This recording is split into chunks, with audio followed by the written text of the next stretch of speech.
Hare Krishna, Krishna Krishna Hare Hare, Hare Rama, Rama Rama Hare Hare. Hare Krishna,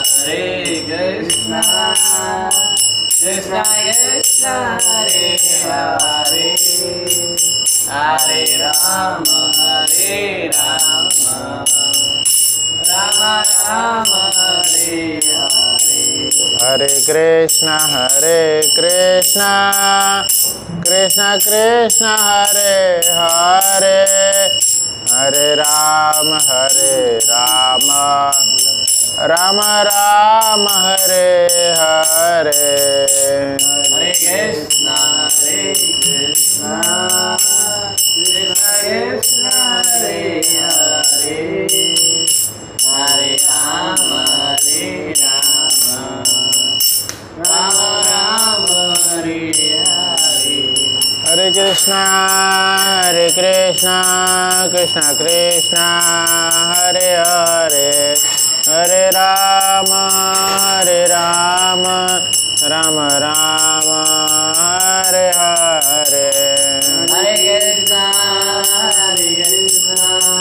Krishna Krishna Hare Hare, Hare Rama, Rama Rama Hare Hare. Jai Radha Madan Mohan Radha Madan Mohan Radhe.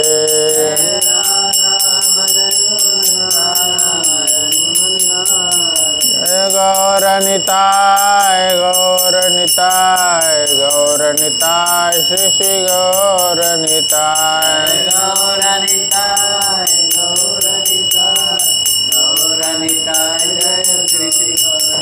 जय श्री प्रभुपाद की जय, हरिनाम संकीर्तन की जय, श्री जगन्नाथ बलदेव सुभद्रा महारानी की जय।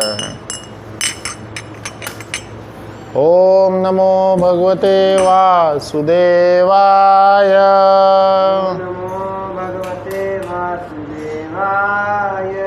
ओम नमो भगवते वासुदेवाय।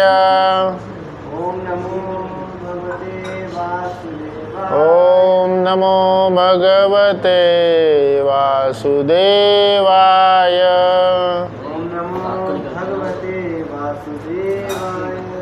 नारायणं नमस्कृत्यं नरं चैव नरोत्तमं देवीं सरस्वतीं व्यासं ततो जयमुदीरयेत्। नष्टप्रायेषु भद्रेषु नित्यं भागवत सेवया भक्ति उत्तम श्लोके भगवती भवती नैष्टिकी। कृष्णाय वासुदेवाय देवकी नंदनाय च नंदगोपकुमाराय गोविंदाय नमो नमः। श्रीमद्भागवतम द्वितीय स्कंद पंचम अध्याय 22वां श्लोक। आज हम 22वें श्लोक पे चर्चा करेंगे। आप सब लोग दोहराने का प्रयास करिए। कालात् गुण व्यक्ति परिणाम स्वभावात् कर्मणः जन्म महतः पुरुष अधिष्ठात अभूत। कालात् गुण व्यक्तिकरः परिणामः स्वभावतः कर्मणो जन्म महतः कर्मणो जन्मतः पुरुष अधिष्ठात अभूतः पुरुषादिष्टात् भूतः कालाद् गुण व्यतिकरः कालागुणव्यतिकरः परिणामः स्वभावतः परिणामः स्वभावतः कर्मणो जन्म महतः कर्मणो जन्मतः पुरुष अधिष्ठात अभूतः अधिष्ठात् कालाद् गुण व्यतिकरः कालागुणव्यतिकरः परिणामः स्वभावतः स्वभावतः कर्मणो जन्म महतः कर्मणो जन्मतः पुरुषाधिष्ठात अभूतः पुरुषादिष्टात् भूतः कालाद् गुण व्यतिकरः परिणाम स्वभावतः कर्मणो जन्म महतः पुरुषाधिष्ठतात् भूतः कालादगुणव्यतिकरः कालाद् गुण व्यतिकरः परिणामः स्वभावतः परिणामः स्वभावतः कर्मणो जन्मतः कर्मणो जन्मतः पुरुषाधिष्ठात् अभूतः कालादगुणव्यतिकरः परिणामः स्वभावतः कर्मणा जन्मतः पुरुषा अधिष्ठत अभूतः शब्दार्थ, अनुवाद एवं तात्पर्य श्रील भक्तिवेदांत स्वामी शिल प्रभुपाद के द्वारा। शिल प्रभुपाद की जय। शब्दार्थ, कालात सनातन काल से गुण व्यतिकरः प्रतिक्रिया द्वारा गुणों का रूपांतर परिणाम रूपांतर स्वभावतः स्वभाव से कर्मणः कर्मों से जन्म सृजन महतः महत्तत्व को का पुरुष अधिष्ठात श्री भगवान के पुरुष अवतार के कारण अभूत हुआ। अनुवाद, प्रथम पुरुष अवतार कारणवशाय विष्णु के बाद महत्तत्व अथवा भौतिक सृष्टि के तत्व अर्थात भौतिक सृष्टि के सिद्धांत घटित होते हैं, तब काल प्रकट होता है। कालक्रम से तीनों गुण प्रकट होते हैं। प्रकृति का अर्थ है तीन गुणात्मक अभिव्यक्तियां जो कार्यों में रूपांतरित होती है। तात्पर्य, परमेश्वर की सर्वशक्तिमत्ता से समस्त भौतिक सृष्टि का विकास एक के बाद एक होने वाले रूपांतरण तथा प्रतिक्रियाओं की विधि से होता है और इसी सर्वशक्तिमत्ता से वे फिर क्रमशः समेट लिए जाते हैं और परमेश्वर के शरीर में संरक्षित रहते हैं। काल प्रकृति का पर्यायवाची है और भौतिक सृष्टि के सिद्धांतों का रूपांतरित स्वरूप है। इस तरह काल को सृष्टि का प्रथम कारण माना जाता है और प्रकृति के रूपांतरणों से ही भौतिक जगत के विभिन्न कार्यकलाप दृष्टिगोचर होते हैं। इन कार्यकलापों को ही प्रत्येक जीव या की जड़ पदार्थों की सहज प्रवृत्ति माना जा सकता है और कार्यकलापों की अभिव्यक्ति के पश्चात तो उसी के अनुसार नाना प्रकार के फल और प्रतिफल उत्पन्न होते हैं। मूलतः ये सब परमेश्वर के कारण है। इसीलिए वेदांत सूत्र तथा श्रीमद् भागवतम का प्रारंभ परम सत्य को समस्त सृष्टियों के मूल के रूप में स्वीकार करके होता है। जन्माद्यस्य अतः। ओम अज्ञानतिमिरन्धस्य ज्ञानाञ्जनशलाकया चक्षुरुन्मीलितं येन तस्मै श्रीगुरुवे नमः। श्रीचैतन्यमनोभीष्टं स्थापितं येन भूतले स्वयं रूपः कदा मह्यं ददाति स्वपदान्तिकं वन्देऽहं श्रीगुरुं श्रीयुतापतिकमलं श्रीगुरुमैष्णवां च श्रीरूपं सागरजातं सगणं ललिता श्रीविशाखान्वितां च। हे कृष्ण करुणा सिन्धु दीनबन्धु जगत्पते गोपेश गोपिकान्त राधाकान्त नमोस्तुते तप्तकाञ्चन गौरांगी श्रीराधेवी नामनी विष्णुसुते देवी प्रणमामि। हरिप्रिय नीलाचल निवासाय नित्याय परमात्मने बलभद्र सुभद्राभ्यां जगन्नाथाय ते नमो नमः। नमो जय श्री कृष्ण चैतन्य प्रभु नित्यानंद श्री अद्वैत शिवासादि गौर। हरे कृष्ण कृष्ण कृष्ण हरे हरे, हरे राम राम राम हरे हरे। ओम विष्णु पांडाय कृष्ण कृष्णाय भूतले स्मृते भक्तिवेदांत स्वामी नाम नमस्ते सरस्वती देवी गौराणी प्रचारिणे विशेष श्रीमद् पाश्चात्य देशतारिणे। नमो विष्णु पांडाय कृष्ण कृष्णाय भूतले स्मृते गोपाल कृष्ण गोस्वामी प्रपाद सेवायते प्रकाश वांछाकल्पतरुश्च श्री कृपा सिद्धु देव च पतिदानं पावनेभ्यो वैष्णवेभ्यो नमो। हरे कृष्ण। आप सभी का आज के प्रातःकालीन भागवतम सत्र में स्वागत है। आज अभी का जो सत्र चल रहा है बहुत ही सुंदर। इस पूरे सृष्टि का निर्माण कैसे होता है इसके बारे में नारद मुनि प्रश्न पूछ रहे हैं ब्रह्मा जी से। यहाँ पे आ रहा है, एक शब्द आया है 21वें श्लोक में आया था, यद सृष्टया यद इच्छया। तो इसमें बता रहे भगवान की सृष्टि जो है भगवान स्वतंत्र है, स्वतंत्र है। भगवान के दिव्य गुण, भगवान के दिव्य लीलाओं, इन सभी के बारे में सुनने का हमें भव्य अवसर मिल रहा है।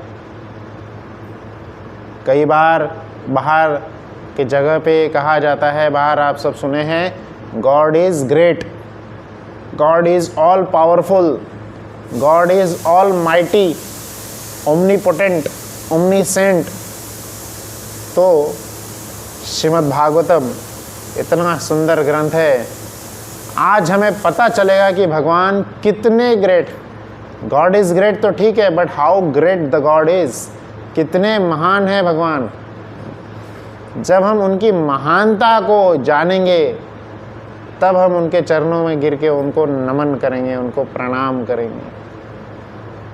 नहीं तो बस हम उनको कोई शक्तिशाली जीवात्मा ही समझेंगे। कई सारे लोग आज भी कृष्ण को सिर्फ एक मायावी जीवात्मा समझते, एक शक्तिशाली जीवात्मा। हाँ, कोई तो भगवान, कोई तो इंसान आए थे जो कि बहुत शक्तिशाली थे, या कोई तो भगवान के एक रूप आए थे, विष्णु के रूप आए थे। नहीं, यहाँ पे बात हो रही है, ये श्लोक तो है, ये श्लोक का जो सूत्र दिया गया है वह वेदांत सूत्र में श्रीमद् भागवतम का प्रथम श्लोक क्या बताया गया है। जन्माद्यस्य यतः अन्वयादित तश्चार्थेष्वभिज्ञ स्वराट तेने ब्रह्म हृदयादि कवये मुह्यन्ति यत् सूर्या तेजो वारि मृदं यथा विनिमयो अतति सर्गो अमृषा धाम्ना स्वेन सदा निरस्तकोकं सत्यं परम धीमहि, सत्यम परम धीमहि। आज उस सत्य की चर्चा होनी है जो कि इस पूरे सृष्टि के नियंत्रण करता है, जो कि इस पूरे सृष्टि के सोर्स है, सोर्स। तो सर्व कारण कारणम, जैसा कि इस पूरे अध्याय का शीर्षक है, सर्व कारणों के कारण, समस्त कारणों के कारण। जैसे हम कोई भी सृष्टि को देखते हैं, आज कितने सारे बिल्डिंग खड़े हैं सब जगह, पर फिर भी आज हम रेड फोर्ट या जो पुराने ज़माने के किले बने हुए हैं उन किलों की तारीफ़ करते हैं। क्यों किलों की तारीफ़ करते हैं? क्योंकि वो ऐसी कार्यकुशलता से बने हैं, आज भी वो टूटते नहीं हैं। भारत की धरोहर माना जाता है उनको। तो उनकी बनाने वाले की हम तारीफ़ करते हैं, जो वहाँ पे जो लेबर्स इन्वॉल्व थे उनकी हम तारीफ़ करते हैं, कैसे कितना सुंदर रूप से उन्होंने बनाए। आज के तो बिल्डिंग है जल्दी से टूट जाते हैं, तो क्या उन्होंने ऐसे मटेरियल यूज़ किए थे, क्या कार्य उन्होंने यूज़ किए थे, आज तक वो बिल्डिंग टिके हुए हैं। आज भी भारत में ऐसे कई सारे बिल्डिंग हैं, कई सारे आर्किटेक्चरल मॉन्यूमेंट्स हैं जो कि 100 साल से ज़्यादा हो गए, उसको 100-150 साल से ज़्यादा हो गए, है ना। मुग़ल रूलर्स जो थे उस समय अपने समय में बनाए थे। आप वृंदावन जाएंगे, मुग़ल रूलर्स के पहले के जो जिन्होंने राधा मदन मोहन का मंदिर देखेंगे तो वो तो 15 सेंचुरी का बना हुआ है, वो 15 सेंचुरी का बना हुआ है ना। औरंगज़ेब गया था उनको तोड़ने के लिए, इतना महान इतना बड़ा बिल्डिंग था वो,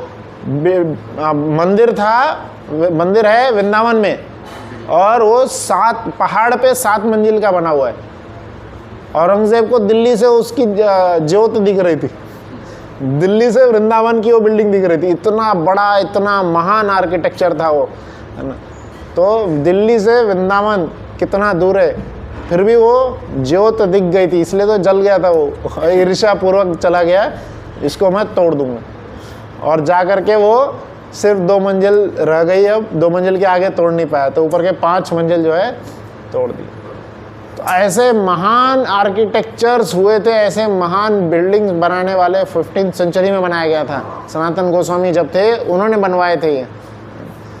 तो ऐसे जब हम इतना सुंदर इतना आर्किटेक्चर मार्वल देखते हैं, वृंदावन जाएंगे, वृंदावन में वह वृक्ष है कदम का वृक्ष, जिस पे चढ़ के भगवान यमुना में कूदे थे। तो जब हम वो वृक्ष को देखेंगे, इतना इधर से घुमा हुआ है, इधर से निकला हुआ है, इतना बड़ा इतना ऐसा वृक्ष है ना। तो ऐसे वृक्ष को, ऐसे आर्किटेक्चर को, ऐसे सब देख करके हमें लगता है वाह कितना सुंदर है, किसने इसको इतना सुंदर रूप से बनाया है। तो जो भी हम क्रिएशन देखते हैं, जैसे अभी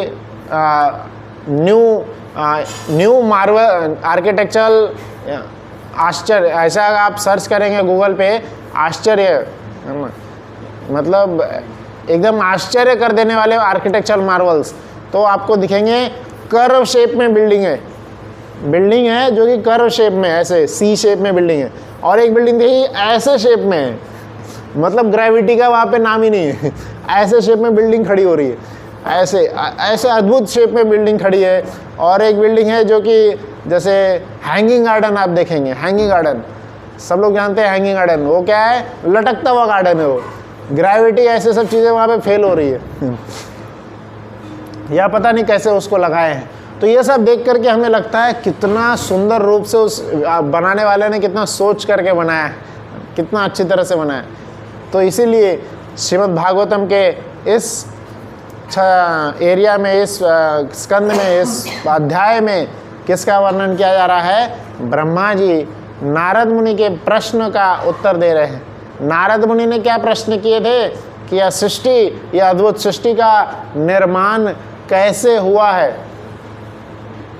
तो कैसे हुआ है, जैसे हम बाहर पूछेंगे सृष्टि का निर्माण कैसे हुआ, बाहर एक ही फिलॉसफी हमें सुनाई देती है, बचपन से स्कूल वगैरह में सुनाते थे, क्या है, big bang theory. Big bang theory के नाम से सुनाया जाता है कि एक एक्सप्लोजन हुआ, एक्सप्लोजन से इतना सुंदर सृष्टि हो गया। तो मूर्ख व्यक्ति जो है, मूर्ख साइंटिस्ट जो है, इसके आगे उनकी सोच ही नहीं है। कुएं के मेंढक की तरह उनकी सोच है कि उनके हिसाब से जो बाहर कुएं के मेंढक के हिसाब से बाहर का जो समुंदर है, बाहर का जो इतना बड़ा समुंदर है, कुएं के मेंढक से पूछा जाता है समुंदर कितना बड़ा है, वो बोलता है हाँ इससे 2 गुना ज़्यादा होगा, ज़्यादा से ज़्यादा 10 गुना ज़्यादा होगा, ज़्यादा नहीं तो 15-20 गुना 100 गुना होगा। पर कहाँ समुंदर और कहाँ मेंढक का कुआं, मेंढक का कुआं।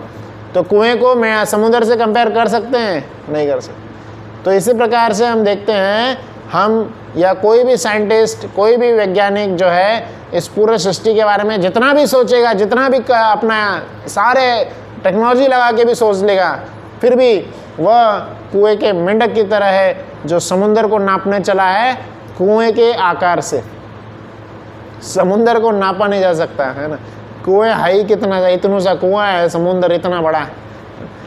आज भी कई सारे साइंटिस्ट बोलते हैं कि सन की एनर्जी ख़त्म हो रही है, सन में अभी हीलियम भरना पड़ेगा जाके, सन अभी बाद में रोशनी देना बंद कर देगा। या दूसरा पॉइंट निकालते हैं कि मीटियोराइट ऐसा आकर के धरती से टकराएगा। ऐसे कई सारे नासा और के साइंटिस्ट जो है सुनने को मिलता है, सुनाते रहते, बहुत सारे न्यूज़ आते रहते। पर यह सृष्टि भगवान ने बनाई है और ऐसा कुछ भी मिस्टेक भगवान की सृष्टि में नहीं है। भगवान की सृष्टि में कुछ भी मिस्टेक नहीं है, कोई भी चीज़ ना ख़त्म होगा ना क्षय होगा। तो यहाँ पे भगवान बता रहे, ब्रह्मा जी बता रहे हैं, एक एक स्टेप बाय स्टेप बता रहे हैं सृष्टि कैसे हुई। स्टेप 1, स्टेप 2, स्टेप 3, एक एक करके पूरा स्टेप बाय स्टेप यहाँ पे वर्णन किया जा रहा है कैसे यह सृष्टि निर्माण होती है। तो सबसे पहले क्या बताया है, जन्माद्यस्य यतः, तो सोर्स ऑफ ऑल सोर्सेज जो है कृष्ण जो है वहाँ पे प्रेजेंट थे, कृष्ण प्रेजेंट होते हैं। इसके पहले के इसमें बताया गया था कृष्ण से फिर बलराम जी आते, बलराम से फिर चतुर्व्यूह एक्सपेंशन आते। चतुर्व्यूह एक्सपेंशन कौन है, 4 जो बताए जाते हैं, अनिरुद्ध, वासुदेव, संकर्षण और प्रद्युम्न। उसमें से संकर्षण से और फिर सेकंड चतुर्व्यूह एक्सपेंशन आते, फिर सेकंड चतुर्व्यूह एक्सपेंशन से एक्सपैंड होना सब चालू होता है। फिर संकर्षण से जो आज बताया जा रहा है प्रथम पुरुष अवतार, प्रथम पुरुष अवतार जो इस पूरे सृष्टि में है, क्या लिखा गया, अवतार लिखा गया है, यहाँ पे क्लियर बताया गया है अवतार। संस्कृत में श्लोक बता रहे, कालाद् गुण व्यतिकरः परिणामः स्वभावतः कर्मणो जन्म महतः पुरुष अधिष्ठात, पुरुष अधिष्ठात, अधिष्ठात बताया, अधिष्ठात। तो प्रथम अवतार प्रकट हो रहे हैं, अवतारी अलग है, अवतार अलग है और अवतारी अलग है। तीसरे स्कंद में वर्णन करेंगे सुखदेव गोस्वामी, कई सारे अवतारों का वर्णन करने के बाद में अंत में भगवान सुखदेव गोस्वामी बहुत सुंदर सा श्लोक बोलते हैं कि वो सभी अवतारों के जो श्रेष्ठ हैं, अवतार शिरोमणि जो हैं वह कौन है, कृष्ण है। यहाँ पे वो बताएंगे। तो यहाँ पे अवतार की बात हो रही है, प्रथम पुरुष अवतार कौन प्रकट हो रहे हैं, 22वें श्लोक में भगवान सुखदेव गोस्वामी बोल रहे हैं प्रथम पुरुष अवतार कार्णवशायी विष्णु, कारण उदकशायी विष्णु। तो यह जो है प्रथम अवतार है। तो यहाँ पे बहुत सुंदर रूप से हमें पता चल रहा है कैसे कारण उदकशायी विष्णु प्रकट हो रहे हैं, है ना। ये प्रथम अवतार हैं, पूरे सृष्टि में अभी तक कोई नहीं है, पूरा सृष्टि खाली है, बनाई नहीं है। अभी क्या हो रहे हैं, प्रथम विष्णु प्रकट हो रहे हैं, यह सृष्टि का प्रथम क्रिएशन है। और उसके बाद में विष्णु, कारण उदकशायी विष्णु, 3 विष्णु बताए जाएंगे आगे चल के, भगवान के 3 रूप हैं कारण उदकशायी विष्णु। फिर आगे चल कारण उदकशायी विष्णु के रोमकूप से, रोए जितने जितने रोए हैं उतने हर रोमकूप से अनंत ब्रह्मांड प्रकट होते हैं, अनंत ब्रह्मांड। वो सुंदर सा पिक्चर आपने देखे होंगे जिसमें भगवान विष्णु जो हैं लेटे हुए हैं, आप ऊपर देख सकते हैं। तो पिक्चर क्या है, भगवान विष्णु लेटे हुए हैं और वह उनके रोमकूप से ब्रह्मांड निकल रहे हैं, अनेकों अनेकों ब्रह्मांड निकल रहे हैं। इतने ब्रह्मांड हम कल्पना नहीं कर सकते। और एक और अद्भुत बात है, ब्रह्मांड निकलते कैसे हैं, भगवान यह अपनी श्वास से निकालते हैं। जब भगवान सांस छोड़ते हैं तब सारे ब्रह्मांड बाहर आते हैं, एक एक रोमकूप से सारे ब्रह्मांड बाहर आ जाते हैं, देख सकते हैं आप पिक्चर में। ये तो बस एक पेंटिंग की गई है, जैसा शास्त्र में वर्णन है उसके आधार पे बनाया गया है। और शास्त्र कौन बोले हैं, जो 4 प्रकार के जो गुण हैं, 4 प्रकार की जो कमी है उसके परे हैं, जिनकी इंद्रियां इन सभी कमियों के परे हैं, वह भगवान स्वयं श्री कृष्ण जो लिटरेरी इनकारनेशन के रूप में आते हैं, व्यासदेव जी, उन्होंने यह शास्त्र का निर्माण किया है, शास्त्र लिखे थे और उन्होंने यह वर्णन किए हैं। ब्रह्मा जी बता रहे हैं कि कारणोदकशायी विष्णु ऐसे दिखते हैं, उनके रोमकूप से ब्रह्मांड निकल रहे हैं, अनेकों ब्रह्मांड निकल रहे हैं। और जब वो सांस ले लेते हैं वापस, सारे ब्रह्मांड वापस उनके शरीर में चले जाते हैं। तो हर एक ब्रह्मांड की आयु कितनी है? उनके श्वास के बराबर, एक सांस के बराबर। ये हर ब्रह्मांड की आयु सिर्फ एक उनके सांस के बराबर। फिर से सांस छोड़ेंगे, फिर से लेंगे, सांस लेते छोड़ते रहते हो, और ऐसे वह सारे सृष्टि का निर्माण होते रहता है। अनेकों ब्रह्मांड, अनेकों ब्रह्मांड, जगदंड कोटि, कोटि करोड़ों जो है अंडे के समान में वो जगत का आकार होता है। और कोई भी चीज़ भगवान के प्रेजेंस के बिना टिकती नहीं है, भगवान के प्रेजेंस के बिना नहीं टिकती है। तो अब वो ब्रह्मांड कैसे टिकेगा? तो अब ब्रह्मांड में, हर ब्रह्मांड में भगवान अंदर प्रवेश करते हैं और उस पूरे ब्रह्मांड को अपने जो उनका जो स्वेट निकलता है पसीने से भर देते हैं। और उस पसीने से भर जाने के बाद उसके ऊपर अनंत शेष जी आते हैं, अनंत शेष के ऊपर भगवान शयन करते हैं। और उन भगवान के उन रूप का जो ब्रह्मांड में, हर ब्रह्मांड में जाकर के अनंत शेष के ऊपर शयन कर रहे हैं, भगवान के उन स्वरूप का, विष्णु भगवान के उस रूप का नाम क्या है? गर्भोदक्षाई विष्णु। वह दूसरे पुरुष अवतार कहलाते हैं, दूसरे पुरुष अवतार, गर्भोदक्षाई विष्णु। गर्भ से उन्होंने सारे ये जो स्वेट है उनसे उन्होंने ब्रह्मांड को भर दिए और उसके ऊपर वो शयन करते हैं, गर्भोदक्षाई विष्णु। तत्पश्चात गर्भोदक्षाई विष्णु वहाँ पे शयन करते हैं और फिर उनके नाभि कमल से, नाभि से उनका कमल को, उनके नाभि को कमल के समान कहा गया है। और उनके नाभि से एक बहुत सुंदर विराट कमल का पुष्प निकलता है। और कमल का पुष्प जब निकलता है उससे ब्रह्मा जी प्रकट होते हैं। ब्रह्मा जी को भी कैसे प्रकट होते हैं? उनको किसी स्त्री की जरूरत नहीं, भगवान की इच्छा मात्र से ब्रह्मा जी प्रकट होते हैं। स्वयंभू कहा गया है, ब्रह्मा जी स्वयं प्रकट हुए।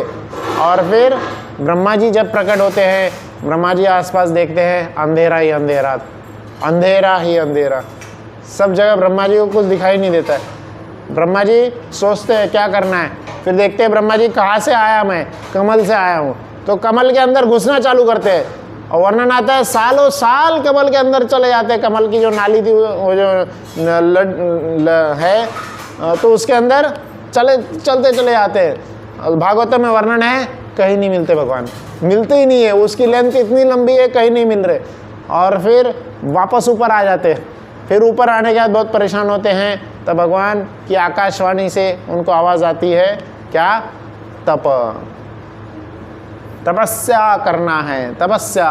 वो समझ जाते हैं, तब वो तपस्या करते हैं और हजारों हजारों हजारों साल तक वो तपस्या करते हैं। तब भगवान उनको प्रकट होके उनसे शेक हैंड करते हैं और उनको बताते हैं क्या करना है, आपका काम क्या है। उनको 4 चीज़ बताया जाता है। सबसे पहले तो उनको भगवान कृपा करते हैं, उनको शक्ति प्रदान करते हैं। तत्पश्चात उनको शक्ति प्रदान करने के बाद में उनको क्या करते हैं भगवान कि उनको उनका कार्य बताते हैं। तेने ब्रह्म हृदय आदि कवये मुह्यन्ते यत् सूर्य। ऐसे भगवान जो कि कई सारे देवी देवताओं को मोहित कर देते हैं, वह ब्रह्मा जी को हृदय में ज्ञान प्रकाशित किए।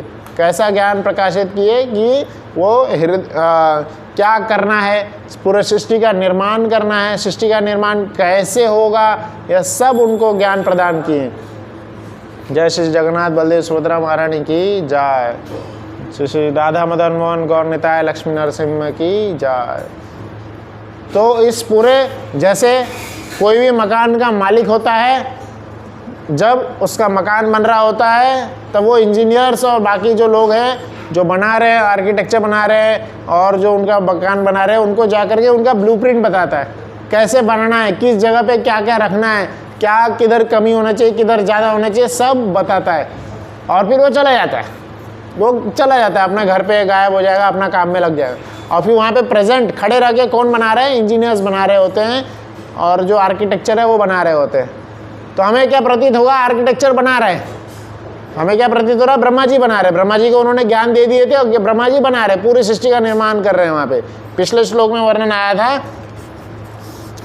पिछले श्लोक में वर्णन क्या आया था? समस्त शक्तियों के नियंता श्री भगवान अपने ही शक्ति से सनातन काल समस्त जीवों के भाग्य तथा उनके विशिष्ट स्वभाव का सृजन करते हैं और फिर स्वतंत्र रूप से उन्हें विलीन कर लेते हैं। तो भगवान क्या क्या निर्माण कर रहे हैं, ये सब वर्णन आ रहा है। भगवान समस्त जीवों के भाग्य का निर्माता हैं, भाग्य वही बना रहे हैं। उनके विशिष्ट स्वभाव, हर एक जीवात्मा का अलग अलग स्वभाव है, उस स्वभाव को भी कृष्ण बना रहे हैं। बना रहे मतलब जब सृष्टि जब अंत हुआ था, वह सभी जीवात्मा भगवान में प्रवेश कर गए थे, सृष्टि विलीन हो जाती। सृष्टि में क्या लिखा है? अंत में क्या कर लेते? विलीन कर लेते हैं। तो सभी जीवात्मा अपने स्वभाव के साथ में भगवान में विलीन हो जाते हैं। बाद में जब नई सृष्टि आरंभ होती है, फिर से वो प्रकट करते हैं भगवान। तो प्रकट करते हैं और फिर सब यहाँ पे प्रकट करते हैं। और यहाँ पे सीक्वेंस बता रहे कैसे प्रकट होता है, इस श्लोक में सीक्वेंस बता रहे। तो भगवान जब प्रकट हुए उसके बाद में महत तत्व अथवा भौतिक सृष्टि के तत्व, भौतिक सृष्टि के कई सारे तत्व हैं, पंचभूत महाभूत जो जिसको बताया जाता है, उसमें भी पंच महाभूत कैसे प्रकट होता है, साउंड से प्रकट होता है, सब आगे चल के सीक्वेंस बताएंगे कैसे प्रकट हो रहा है। अब इसमें बता रहे हैं तब काल प्रकट होता है। समय सबसे बड़ा बलवान है, समय का यहाँ पे प्राकट्य हो रहा है, समय प्रकट हो रहा है समय। और उसके बाद कालक्रम से, समय के बाद में पहले काल समय प्रकट हुआ, उसके बाद में 3 गुण प्रकट होते हैं। 3 गुण कौन है? सत्वगुण, रजोगुण, तमोगुण। और यहाँ पे फिर क्या बता रहे? प्रकृति का अर्थ है 3 गुणात्मक अभिव्यक्तियाँ जो कार्यों में रूपांतरित होती है। तो पहले समय प्रकट हुआ और उसके बाद में 3 गुण प्रकट हुए, 3 गुण बाद में प्रकट हुए। और फिर वो 3 गुणों में पूरी सृष्टि जो है कार्यरत है। आगे के श्लोक में बताएंगे भगवान कैसे यह सृष्टि तीनों गुणों में कार्यरत होती है, कैसे रजोगुण रूपांतरण होता है, रजोगुण, तमोगुण और सत्वगुण में क्या क्या चीज़ रूपांतरण हो रहा है, क्या क्या आ रहा है, इन सभी का यहाँ पे वर्णन करेंगे। तो यहाँ पे 3 गुणात्मक शक्तियाँ जो हैं, रजोगुण, सत्वगुण, तमोगुण, यही पूरे सृष्टि को चलाती है। भगवद गीता में बहुत सुंदर सा श्लोक आता है जिसमें बताते हैं अहंकार विमूढ़ात्मा कर्ताहमिति मन्यते। तो कर्ताहमिति मन्यते, अहंकार के कारण जीवात्मा सोचता है कि मैं यह कार्य कर रहा हूँ, मैं चला रहा हूँ, मैं अपना बिजनेस चला रहा हूँ, मैं स्टोर चला रहा हूँ, बिजनेस चला रहा हूँ, बिल्डिंग बना रहा हूँ, मैं कार्य कर रहा हूँ, यह सब। पर हम देखते हैं भगवद गीता में एक बहुत सुंदर सा पिक्चर आता है, ये इस पूरे सृष्टि को वो क्लियर कर देगा। भगवद गीता का वो पिक्चर है जिसमें भगवान ऊपर है, कृष्ण ऊपर है और कृष्ण के नीचे 3 प्रकृति है, 3 रजोगुण, सतोगुण, तमोगुण, तीनों की अलग अलग देवी होती है और तीनों कठपुतली की तरह ऐसे रस्सी लेकर के सबको नचाते हैं, है ना। उसमें बताया जाता है कोई एक इंचार्ज है, स्टोर का इंचार्ज होता है, बिल्डिंग का इंचार्ज होता है, ऑफिस का CEO होता है, वो अपने आप को इंचार्ज मानता है और उसके नीचे कई सारे लेबर काम कर रहे होते, कई सारे वर्कर काम कर रहे होते। पर शास्त्र में क्या बताया जा रहा है, इंचार्ज को, CEO को लग रहा है कि वो कार्य कर रहा है और वर्कर को लग रहा है कि वो कार्य कर रहा है, पर तीनों जो है कठपुतली की तरह जो है नचाए जा रहे हैं। किसके द्वारा? सत्वगुण, रजोगुण, तमोगुण के द्वारा। आप ऊपर देख भी सकते हैं, बहुत सुंदर सा पिक्चर है। यही इस पूरे सृष्टि का खेल है ना। जैसे एक कवि ने कहे भी हैं, यह क्या है सृष्टि? रंगमंच है, रंगमंच। जैसे अभी दशहरा, दिवाली है, मेला लग रहा है सब जगह, तो इस मेले में रंगमंच में कठपुतली वाला नचाने वाला आता है और कठपुतलियों को नचाता है। तो स्टेज पे बाहर जो ऑडियंस बैठे हैं उनको क्या दिखता है? कितनी सुंदर कठपुतली नच रही है, कितने सुंदर नृत्य हो रहा है उनका। पर कई उसके पीछे क्या है, कई सालों की प्रैक्टिस है। वो ऊपर से ऐसे कभी लेफ्ट इस उंगली को उठा रहा है, कभी इस उंगली को उठा रहा है, ऐसे ऐसे उंगलियों को उठा के सभी को नचा रहा है। सभी लोग वहाँ पे नाच, बाहर से क्या प्रतीत हो रहा है, वह कठपुतली नाच रहा है, वही कार्य कर रहा है, पर पीछे से कार्य कराया जा रहा है। तो उसी प्रकार से यह पूरी सृष्टि जो है भगवान के तीनों गुणों द्वारा सृजित है। तीन गुण ही हर जगह कार्यरत है, कार्यरत कार्य कराते रहते हैं। जैसे एग्जाम्पल के रूप में हम समझ सकते हैं, कोई भी व्यक्ति किधर भी होगा, कोई भी कार्य कर रहा होगा, अगर उससे पूछेंगे आप यह कार्य क्यों कर रहे हैं, है ना, तो यही तीन गुण वहाँ पे उसके आंसर में आएंगे। जैसे कोई व्यक्ति मंदिर में आए, समय था 8 से 9 मंदिर में आ गए, मंदिर में आए क्यों आए, क्योंकि वो व्यक्ति जो है सत्व गुण में है, वो व्यक्ति सत्व गुण में है, उसके अंदर वो विचार है। सिंपल साइंस में भी समझाया जाता है, कोई भी व्यक्ति कौन सा कार्य बार बार करता है जो उसके सबकॉन्शियस माइंड में स्टोर हो जाता है और उसको अच्छा लगता है वह कार्य। तो जो सत्वगुण में होते हैं उनको मंदिर जाना, गीता भागवत को पढ़ना, हरिनाम सुनना, भगवान के कार्य में रुचि लेना, यह सब उनको अच्छा लगता है। तो वो सत्वगुणी हो गए, उनका पूरा बॉडी जो है, उनका पूरा विचार जो है सत्वगुणी हो गया है। अब वो क्या कर रहे हैं, हमेशा सत्वगुण में ही कार्य करते रहेंगे। सत्वगुण उनसे कार्य करवाएगी। अब उनके मन में निचले विचार ही नहीं आएंगे। पर समय वही है, 8 से 9 वही समय है। कई सारे लोग बाहर गार्डन में हैं, वॉकिंग कर रहे हैं, एक्सरसाइज कर रहे हैं, ऐसे एक्सरसाइज कर रहे हैं, ताली बजा रहे हैं। अब वो ताली आकर के मंदिर में भी बजा सकते हैं, भगवान की प्रसन्नता के लिए बजा सकते हैं। तो वह कार्य क्या हो जाएगा, कर्म बंधन से छुटकारा दिला देगा, कर्म बंधन से छुटकारा दिलाएगा। बट वो बाहर गार्डन में बजा के बजाएंगे तो रजोगुणों के द्वारा वो कार्यरत हैं। रजोगुण में तो इंसान, हमें लग रहा है कि हम बहुत बड़ा काम कर रहे हैं, बट रजोगुण उनसे कार्य करवा रही है। और वही 8 से 9 में कुछ व्यक्ति क्या करेंगे, सोए रहेंगे, घर पे सोए हुए हैं या अभी भी आलस में प्रमाद में डूबे हुए हैं। तो आलस और प्रमाद में डूबे हैं, मतलब उनसे अब कौन गुण कार्य करा रही है, तमोगुण कार्य करा रही है। तो हर जगह, हर सृष्टि के हर कार्य में यही 3 गुण कार्यरत होते हैं। प्रकृते क्रियमाणानि गुणे कर्मणि सर्वशः। प्रकृते क्रियमाण है, प्रकृति हमेशा क्रियमाण होती है, हमेशा। हर जीवात्मा कार्य नहीं कर रहा होता है। कोई भी जीवात्मा, जैसे प्रश्न पूछा जाता है कि मैंने किसी को अगर चाटा मारा तो किसने मारा, शरीर ने मारा कि आत्मा ने मारा? शरीर तो नश्वर है, शरीर तो पंच महाभूत से बना हुआ है, जो कि क्या है, नश्वर है। वो जड़ वस्तु है, जड़ वस्तु तो चल ही नहीं सकता, जड़ वस्तु तो बिना इच्छा के हिलेगा भी नहीं। और आत्मा स्वतंत्र है, आत्मा तो सच्चिद आनंद है, हमेशा आनंद में रहती है, हमेशा सत्य है, हमेशा चित्त नॉलेज से भरा हुआ है। तो इसका आंसर ऐसा आता है, आत्मा जो कि जड़ वस्तु में विलीन हो गई है, वो कवर हो गई है, कवर्ड इन इल्यूशन, भ्रमित हो चुकी है। जिस प्रकार से अगर यह कुर्ता है, कुर्ता अगर फट गया, कुर्ते में अगर काला दाग लग गया तो हमें क्या लगता है, इतना सुंदर कुर्ता था, फट गया, मेरा कुर्ता फट गया, हमें बहुत दुख होता है। कल ही खरीदा था नया कुर्ता, एकदम काला दाग लग गया, फट गया, हमें दुख हो रहा है। पर किसको दर्द किसको हुआ है, गंदा क्या हुआ, कुर्ता तो नया ले लेंगे, दुख किस बात का है? तो उसी प्रकार से दुख किसको हो रहा है, आत्मा, क्योंकि आत्मा कुर्ता से बंध गया है ना। उसी प्रकार से जो आकर्षण है या जो एक आसक्ति जो है, उसके कारण आत्मा जो है शरीर से इतना ज़्यादा आसक्त हो जाता है कि शरीर इस गुण में रह करके आत्मा जो है फंस जाता है। और फिर जो घोड़े की तरह बताया, रथ की तरह इस शरीर को बताया गया है। रथ के जो 5 घोड़े हैं, या हम समझ सकते हैं कार के जो व्हील्स है, व्हील्स, तो वह क्या है, 5 इंद्रिय है। कौन से 5 इंद्रिय हैं? आँख, नाक, कान, त्वचा और जीवा। यह 5 ज्ञानेंद्रिय हैं। यह शरीर के जो 5 रथ है इसको चलाती है। और रथ के जो घोड़े हैं उसको खींच कौन रहा है, लगाम क्या है, लगाम है मन, मन जो है लगाम है।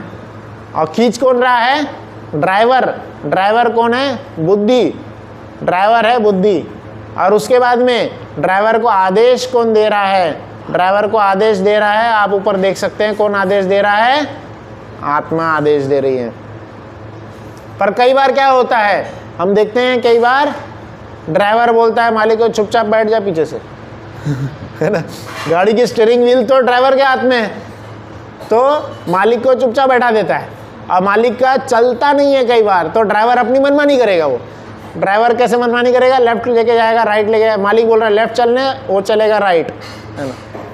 तो इस प्रकार से क्या हो जाता है, बुद्धि विनाश की ओर लेके जाती है। क्यों? क्योंकि बुद्धि ने भगवद्गीता का, भागवतम का पाठ नहीं किया। तो आइडियली कैसा होना चाहिए कि जो इंद्रिय हैं, जो घोड़े हैं, वो मन के कंट्रोल में होने चाहिए। मन जो है बुद्धि के कंट्रोल में होना चाहिए, बुद्धि जो है आत्मा के कंट्रोल में होना चाहिए। पर कैसे होता है, सभी इंद्रियां अलग अलग डायरेक्शन में भागती है। सोचिए एक चक्का इधर भागेगा, एक चक्का उधर भागेगा, गाड़ी कैसे चलेगी फिर? जैसे नाक को, एक रास्ते पे हम जा रहे हैं, अचानक से आपको समोसे की सुगंध आती है, वाह कितना अच्छा समोसा है, कितना अच्छा खुशबू आ रही है। आप ट्रेन में ट्रैवल कर रहे हैं, सुबह सुबह उठते ही चाय चाय चाय, सुबह उठते ही हरे कृष्ण महामंत्र, चाय चाय आवाज़। तो जिसको चाय नहीं भी पीना है वो भी आवाज़ सुन करके पिछली आदतों के कारण चाय पी लेगा, पिछली आदतों के कारण पी लेगा। या कहीं रॉक म्यूजिक चल रहा होगा, हमें इच्छा नहीं है म्यूजिक सुनने की, हम म्यूजिक को छोड़ चुके हैं, पर पिछली आदत थी, उसके कारण फिर से वो इच्छा जागृत हो जाएगी। तो ये जो है 5 इंद्रियां, सुनना, देखना, यह सब इधर उधर लेके चली जाती है। क्यों? क्योंकि इसकी लगाम को टाइटली पकड़ा नहीं गया है। लगाम क्या है? मन। मन को जो नियंत्रित करे, अतः मन त्रायति इति मंत्र, मन त्रायति इति मंत्र।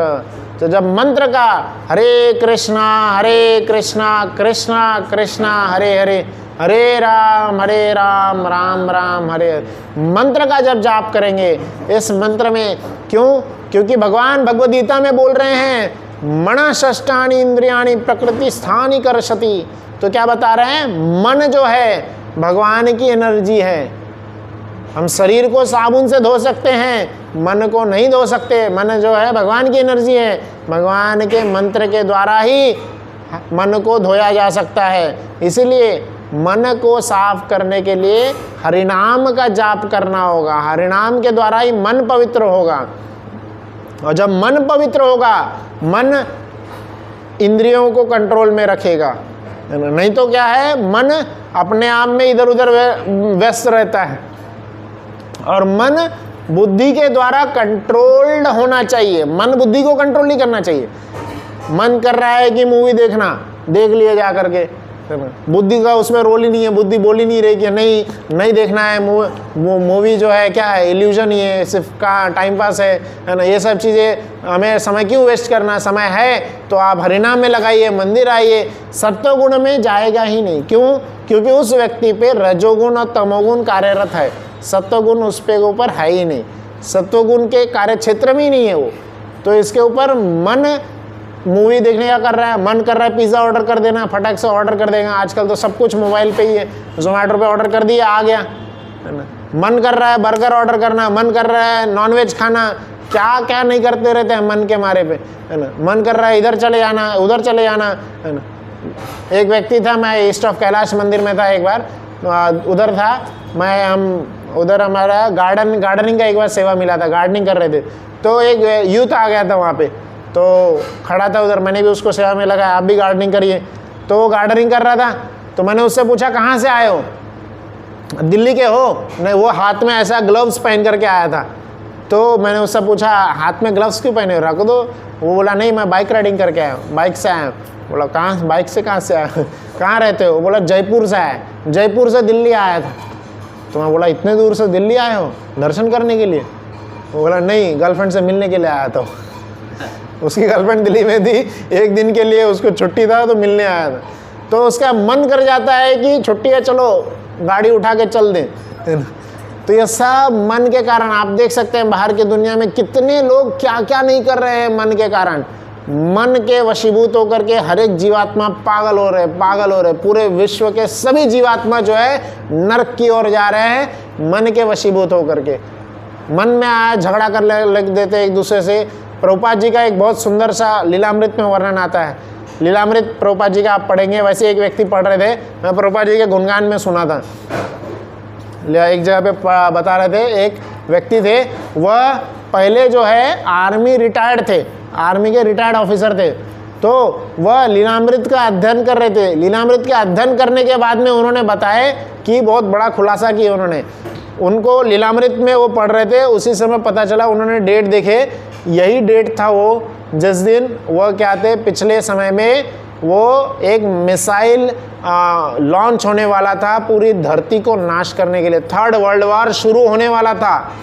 आप देख सकते हैं जब प्रभुपाद जी अमेरिका में प्रवेश किए, वही समय था जब वियतनाम और अमेरिका का वॉर हो रहा था।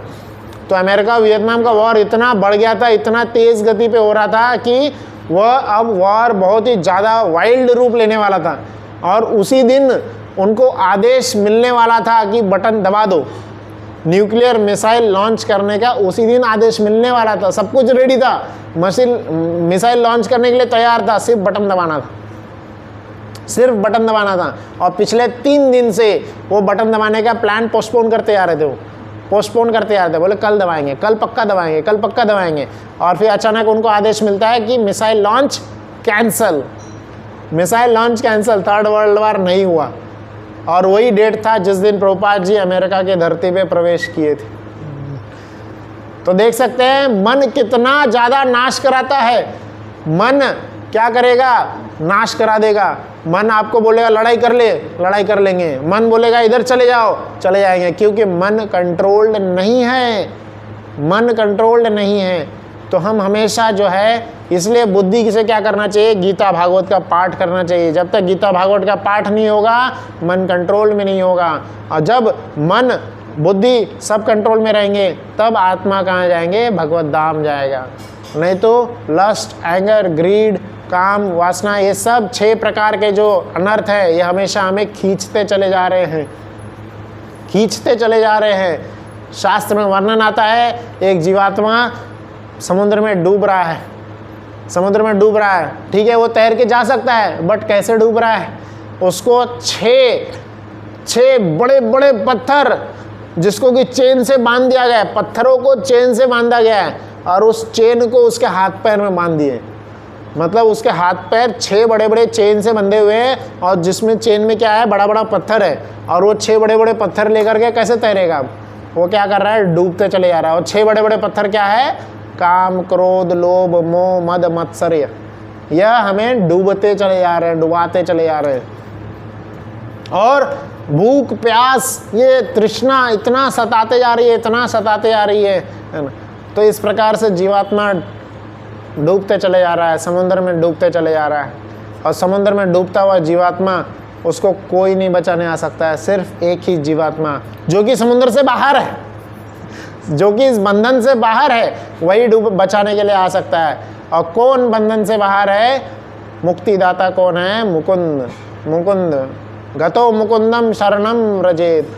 तो मुकुंद के शरण में जब आएंगे, भगवान का जब हम भजन करेंगे, तभी इसका भौतिक जंजाल से, जन्म मृत्यु के संसार से हम निकल सकते हैं। नहीं तो निकलने का कोई तरीका नहीं है, कोई तरीका नहीं है निकलने का। आराम से हम डूब जाएंगे, है ना, पता भी नहीं चलेगा।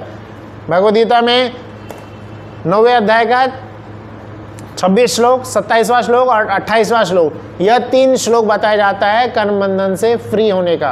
कर्म बंधन से फ्री होने का यह 3 श्लोक है। 26वां श्लोक है, पत्रम पुष्पम फलम तो यम यो में भक्त्या प्रयच्छति। तो इसमें बताते हैं पत्रम पुष्पम ऑफर करो, भगवान को ये सब ऑफर करना चाहिए, भगवान को ये सब पसंद है। बोल रहे नहीं आता है मुझे ऑफर करना, मैं दूसरा चीज़ ऑफर करूँगा, है ना। मैं डेजर्ट में रहता हूँ, वहाँ पे ना पत्ता है ना पानी है, तो क्या बोल रहे हैं, जो भी कर रहे हो वो ऑफर कर दो। इसी फिलॉसफी को सिखाने के लिए तो वो आए थे मोहम्मद पैगंबर, जो बोले डेजर्ट में जो मिल रहा है वो ऑफर करो, है ना। तो वही फिलॉसफी को आगे बढ़ाया गया। पर ऐसा नहीं है कि जब आपके पास खाने की वस्तु है तो नॉनवेज खाना है, नहीं। उस समय का रूल क्या था, कुछ भी नहीं था खाने को, डेजर्ट में रह रहे थे वो। तो जो मिल रहा है वो ऑफर करो। क्या बोले भगवान भगवद गीता में, यद करोषि यद अश्नासि यद जुहोषि ददाति यद, तो बोल रहे जो करना है, जो भी कर रहे हो, जो भी कार्य कर रहे हो, जो भी खा रहे हो, सब मुझे ऑफर करो। जो भी तपस्या कर रहे हो, जो भी दान कर रहे हो, सब मुझे ऑफर करो। तो इस तरह से भगवान बोल रहे हैं, पहले बोले ये 4 चीज ऑफर करो, फिर बाद में रेंज बढ़ा देते भगवान। अच्छा जो करना है सब कुछ ऑफर करो, कम से कम ऑफर करना शुरू तो करो। अगर जीवात्मा बोलेगा ऑफर करने से क्या मिलेगा मुझे, क्यों ऑफर करूँ, आप कौन होते हैं? तो बोले मैं पूरी सृष्टि का नियंत्रण करता हूँ। भाई पूरी सृष्टि मैंने बनाई है, यहाँ पे लिखा रहे है ना, पूरी सृष्टि मेरी ही है। मया दक्षे न प्रकृति सूयते सचराचर हेतुनाने न कौन्तेय जगत विपरिवर्तते। अचर चर, living entity, non living entity, सब कुछ कृष्ण बोल रहे हैं मैंने बनाया है, मेरी अध्यक्षता में कार्यरत है। पूरी प्रकृति कृष्ण की अध्यक्षता में कार्य कर रही है। 28 श्लोक में, 9वें अध्याय के 28 श्लोक में बताते हैं भगवान कि अगर आप मुझे ऑफर करेंगे, क्योंकि मैं पूरी सृष्टि मैंने बनाई है, तो अगर आप मुझे ऑफर करेंगे तो क्या होगा, आप कर्म बंधन से फ्री हो जाएंगे। मोक्ष्यामि मा शुचः, है ना, आप सभी प्रकार के कर्म बंधन से फ्री हो जाएंगे। तो यहाँ पे हम देख सकते हैं यही इस पूरे जो श्लोक है इसका सार है। कंक्लूजन के रूप में अभी तक हमने क्या क्या पढ़े इसके ऊपर चर्चा करेंगे। अभी श्लोक में हमने सबसे पहले स्टार्टिंग में पढ़े थे कि सबसे प्रथम पुरुष अवतार कौन प्रकट हो रहे हैं, कारणदक्षाई विष्णु। कारणदक्षाई विष्णु के रोमकूप से ब्रह्मांड निकल रहे हैं, अनेक अनंत ब्रह्मांड निकल रहे हैं। हर ब्रह्मांड में गर्भोदक्षाई विष्णु के रूप में भगवान शयन कर रहे हैं। और फिर ब्रह्मा जी आते हैं, ब्रह्मा जी सृष्टि करते हैं। और हर जीवात्मा के हृदय में क्षीरोदक्षाई विष्णु के रूप में भगवान विराजमान होते हैं। फिर जब कारणदक्षाई विष्णु प्रकट हो जाते हैं, तब उसके बाद क्या प्रकट होता है, महत्तत्व प्रकट होता है। महत्तत्व के बाद काल प्रकट होता है, समय प्रकट होता है। फिर चौथे स्टेप में क्या प्रकट होता है, जो 3 गुण हैं, 3 गुण, प्रकृति के 3 गुण प्रकट होते हैं, सत्वगुण, रजोगुण, तमोगुण। और फिर क्या बताया जा रहा है, जितने भी जीवात्मा है इन 3 गुणों में ही कार्यरत होते हैं, इन 3 गुणों में ही हमेशा कार्यरत होते हैं। और उसके मैंने फिर एग्जाम्पल्स बताए कैसे इन 3 गुण, पूरी 3 गुण जो है पूरी सृष्टि को चला रही है, कैसे 3 गुणों के अंतर्गत होकर के जीवात्मा जो है अपने मन के अंदर वशीभूत हो जाता है और मन के कहने पे कितने सारे कार्य करते रह जाता है, कितने सारे कार्य करते रहता है। पर आइडियली क्या होना चाहिए, आत्मा के अंडर में गाइडेंस में बुद्धि होना चाहिए। बुद्धि गीता भागवत का पाठ करना चाहिए और मन को कंट्रोल करेगा। मन इंद्रियों को हमेशा कंट्रोल करेगा। इंद्रियों की इच्छा होगी खाने की, बट बोलेंगे नहीं खाना है। भगवद गीता में कृष्ण बता रहे इंद्रियों को कैसे कंट्रोल करना है। ये जो इच्छाएं हैं ये वेग की तरह है, समुद्र के वेग की तरह है। इच्छाएं आएगी, आते रहेगी, हमें क्या करना है, शांत रहना है। ताम तितिक्षव भारता, टॉलरेट करना है। इच्छाएं आएगी चली जाएगी, आएगी चली जाएगी, ऐसे इच्छाओं का वेग आते रहेगा। मूवी देखना है, इच्छा आ गई, टॉलरेट, चली जाएगी इच्छा। राधेश्याम प्रभु हमारे पूर्व मेंटर जो थे वो तो बोलते थे ऐसी तीव्र इच्छा आपके अंदर आ रही है, जाके टॉयलेट की सफाई करो, जाके बर्तन साफ करो। ऐसी आप मिनिमल सेवा करेंगे ये इच्छा खत्म हो जाएगी। क्योंकि कुछ कुछ ऐसी इच्छाएं होती हैं जाके जो कि हमें एकदम पूरा उद्विग्न कर देती है, हिला देती है। नहीं उठना ही है, उठना ही है, जाना ही है, जाना ही है, चलना ही है ना। कई सारी इच्छाएं हैं जो तमोगुनी इच्छाएं होती है, जैसे दारू पीना, नशा करना और इलिसिट कार्य करना। तो ये सब क्या है, ऐसी उद्विग्न करने वाली इच्छाएं होती हैं। हम देख सकते हैं कई सारे लोग जो नशे में पूरे धुत हो जाते हैं, उनके अंदर वो वेग आ रही है, वो कंट्रोल नहीं कर पाते। तो कोई मिनियल सेवा में लग जाना, बर्तन धोना, यह सब करना, तो हम पता चलेगा हम शरीर नहीं, हम आत्मा है, हम भगवान की सेवा में हमें लगना है। तो इस प्रकार से उस इच्छा को उस समय कंट्रोल करना है और फिर वो इच्छा चली जाएगी। और फिर अगर हम उस इच्छा पे बह गए तो कर्म बंधन में फंस जाएंगे। अंत में भगवद गीता का 3 श्लोक बताए जिसमें भगवान बोल रहे हैं कर्म बंधन से छुटकारा पाने का कारण क्या है, तरीका क्या है। यद करोषि यद अश्नाशी ददाशी यद, जो भी कर रहे हैं भगवान को अर्पण, मद अर्पणम, कृष्ण को अर्पण करते हुए करेंगे तो इस संसार से हम फ्री हो सकते हैं। क्यों अर्पण करना है, he is the boss, Krishna boss हैं, कृष्ण सर्व कारण के कारण हैं। और सबसे अच्छा तरीका कृष्ण को अर्पण करने का, सबसे अच्छा समय कृष्ण को अर्पण करने का, सबसे अच्छा जो जगह भगवान को अर्पण करने का है वो अभी समय आ रहा है। कार्तिक महीना कल से शुरू होगा। आप सब लोग मंदिर में अपने जगह पे भगवान दामोदर को रख सकते हैं। दामोदर, दाम अर्थात रस्सी, उदर अर्थात पेट। वह भगवान पूरे सृष्टि के जो नियंत्रण करता है, सर्व कारण है, उनको जो पूरे सृष्टि में सबको कंट्रोल कर रहे हैं उनको माता यशोदा कंट्रोल कर लेती है। जो पूरे सृष्टि के सबको बांधे रखे 3 गुणों से उनको माता यशोदा बांध देती है रस्सी से। और ऐसी भगवान सुंदर रूप को भगवान रोने लग जाते हैं। जो पूरे सृष्टि के सभी जीवात्माओं को रुलाते हैं वो रोने लग जाते हैं। और उनके आँखें जो है रोने के कारण, उनका रूप कैसा है, सुंदर सांवला रूप है, श्याम रंग का रूप है और आंखों में काजल लगा हुआ है। और जब वो काजल रोने के कारण उनके सामने चेहरे गाल पे आता है तो क्या होता है, बिंब फ्रूट के ऐसा लाल लाल उनकी आंखें लगती है। और ऐसा सुंदर सा वह रूप है, बहुत ही स्वयं माता कुंती भी जो है आश्चर्य हो जाती है, कैसे माता यशोदा ने कंट्रोल कर ली, बांध ली कृष्ण को। और यह सुंदर समय आ रहा है जब पूरे महीने भर हम बंधे हुए भगवान की पूजा करेंगे। पर बंधे हुए हैं तो ये नहीं समझना है बंधे हुए भी उन्होंने क्या कर दिए थे, यमला अर्जुन 2 वृक्ष को बंधन से मुक्त कर दिए। तो हमें लगेगा बंधे हुए हैं, बट फिर भी क्या है, सर्वशक्तिमान है, सर्व कारण के कारण है। तो उनको रोज़ सुबह शाम दिया ऑफर करते हुए भगवान को, दिया तो एक बहाना है, ऑफर तो हमें सब कुछ करना है, सब कुछ ऑफर करना है, आत्मसमर्पण, आत्मनिवेदन करना है। बलि महाराज से सब कुछ ले लिए भगवान, उसके बाद बोल रहे हैं तीसरा पैर कहाँ रखूं।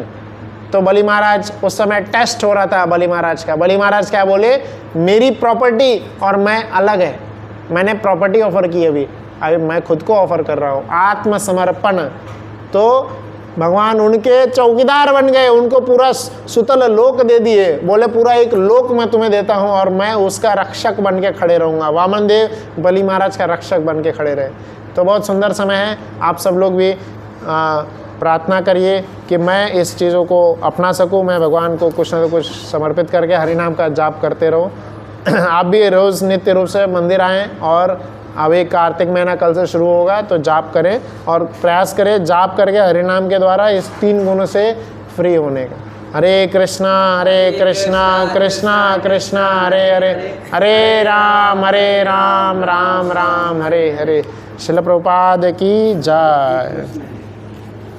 प्रश्न पूछो।